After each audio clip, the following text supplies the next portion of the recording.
as it is, that we've dumped this task on the Board of Teaching and given people from out of state the expectation that they'll be able to come in and do something, and those two things are not compatible with each other. On page 38, there's a different sort of concern, and I do appreciate the language is better than it was when it left the floor here. I still have concerns though, and this is the part, it actually appears in two different places.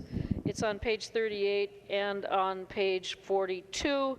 This has to do with student placement in classrooms of teachers. When it left the floor, this said teachers that receive the lowest rating. Now it's actually quite a bit more specific, and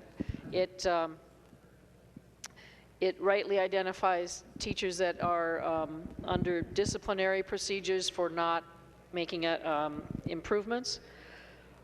But this clause that's going to restrict the ability of a principal to do student placements within their school, I think is going to have some problematic consequences. Unintended consequences. I mean, the intent behind this is good, but it's going to be particularly problematic for some of the smaller schools. I don't think it'll be a problem for our suburban schools that have 5 or 6 classrooms per grade in their elementary schools, and you know, maybe half a dozen or more math teachers and so on. But I think in your smaller schools, you're going to find people have difficulty implementing this. So in order to give us another chance at both the finances and those couple of remaining things, I too am going to vote against adoption. Thank you. The gentleman from Itasca, Representative Ansels.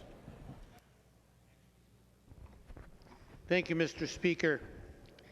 Members, this discussion, even at this late hour, should not rightfully occur without at least a brief comment about the bill in relationship to small rural schools in Minnesota. Schools in the L, schools in North Central, and schools in Northeast. Now, I want you to know, members, I've heard your concerns, and I promise not to talk about silk stocking districts. That's my promise. But I do have to tell you a little bit about what's going on in rural Greater